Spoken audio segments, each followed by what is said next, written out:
उसे तुम अपना पुराना बैगेज ट्रांसफ़र कर दो तो सतयुग में तुम्हें सब कुछ नया मिल जाएगा। परमात्मा 5000 वर्ष के बाद फिर से इस धरा पर आकर के निष्काम निस्वार्थ सेवा कर रहे हैं। तो परमात्मा को अपना सब कुछ सौंप कर बाबा कहता उसे पुराना बैगेज ट्रांसफ़र कर दो, कह रहा है बाबा। जैसे कबाड़ी वाला होता है, वो पुराना लेता है और नया देता है।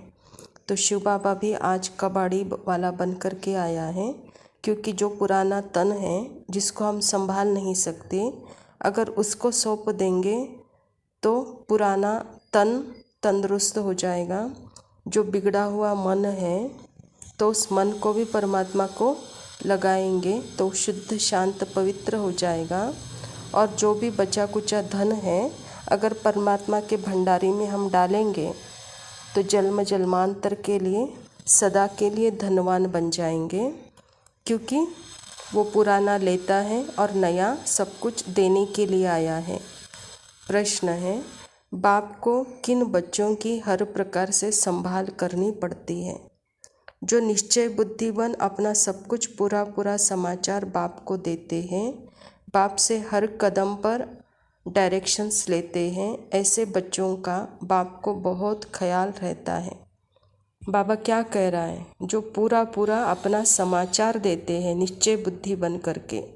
तो हम जहाँ पे भी हैं, घर में हैं, गृहस्थ में हैं, चाहे माता हो, चाहे कुमार हो, चाहे कुमारी हो, चाहे अधर कुमार हो, कोई संबंध नहीं कि हम पूरा सेंटर पर रहकर समर्पित हो जाए। समर्पित का अर्थ ही है जहाँ है वहाँ पे अपने मन बुद्धि को अर्पण करना है, अपना पूरा समाचार बाप को देना है और बाप के हर डायरेक्शन पर चलना है। तब बाबा कहता है ऐसे बच्चों का मैं बहुत ख्याल रखता हूँ, कह रहा है बाबा।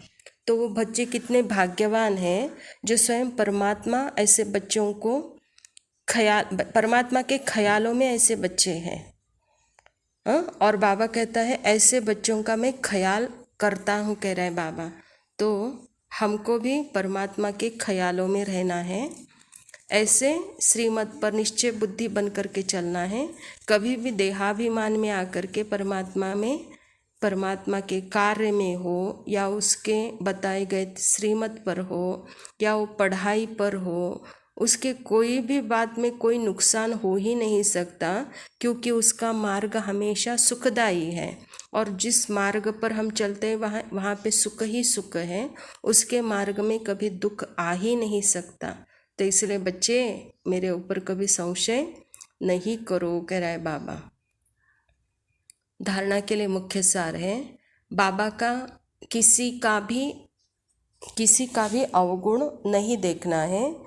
एक शिव बाबा से कनेक्शन रख, उनकी जो श्रीमत मिलती है उससे राइट समझ चलते रहना है। श्रीमत में कभी संशय नहीं उठाना है। बाबा की सबके लिए एक श्रीमत है, बच्चे किसी का भी अवगुण नहीं देखो, क्योंकि हर आत्मा यहाँ पार्टधारी है और हर आत्मा आपके भाई है, सहोदर है, यानी हम सारे आत्माएं भाई भाई हैं। और बाबा कहता यहाँ पे श्रीमत हर किसी को अलग अलग श्रीमत है, कहते बाबा पार्ट अनुसार। तो जो श्रीमत हमको मिलती है उस श्रीमत को राइट समझ करके चलना है, उस श्रीमत में कभी संशय नहीं उठाना है। बाबा कहता अपने तन मन धन को पूरा इंश्योर करना है, कदम कदम पर श्रीमत लेनी है, पढ़ाई पर पूरा ध्यान देना है। जब परमात्मा को दिया है तो देने के बाद कभी संशय नहीं उठाना चाहिए, क्योंकि जिसको दिया वह पदम गुना ज़्यादा करके हमको देगा, ये गारंटी है। इसीलिए बाबा कहता हर कदम में श्रीमत लो, पढ़ाई पर पूरा और मिलाने में एवर रेडी रहने वाले रूहानी सेवाधारी भव।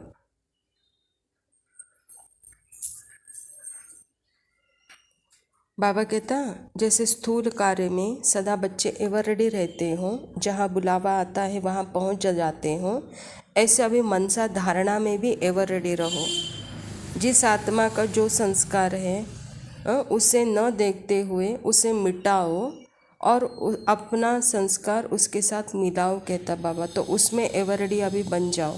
जो भी आत्मा आपके संबंध संपर्क में आती है तो ऐसे मनसा संकल्प में किसी का भी अवगुण धारण नहीं करो, उसको बार मिलाओ, उसमें टाइम नहीं लगाओ कहता बाबा।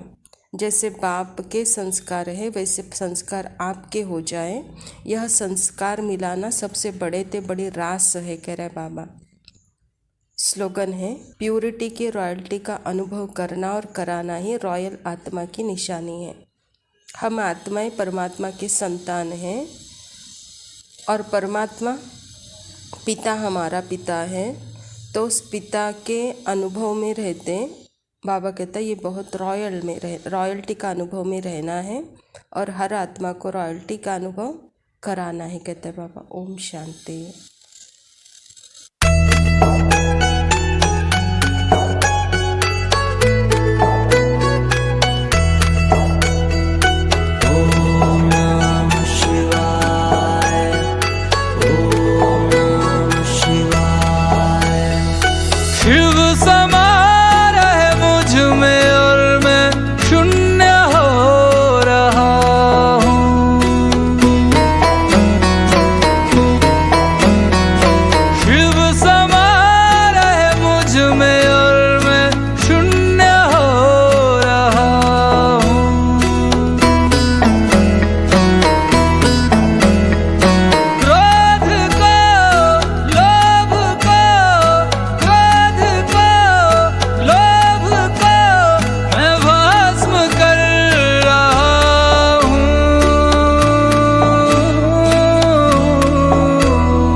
सुरार्चित लिंगम निर्मल भासित शोभित लिंगम जन्मज दुख विनाशक लिंगम तत्प्रणमामि सदा शिवलिंगम। ब्रह्म मुरारी सुरार्चित लिंगम निर्मल भासित शोभित लिंगम जन्मज दुख विनाशक लिंगम तत्प्रणमामि सदा शिवलिंगम। तेरी बनाई दुनिया में कोई तुझे सा मिला नहीं, मैं तो भटका दर बदर कोई किनारा मिला नहीं। जितना पास तुझको पाया उतना खुद से दूर जा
किरण में वो कस्तूरी बन के हिरन में, मेघों में घर से गूंजे के गन में, रमता जोगी रमता मगन में। ओ हिमा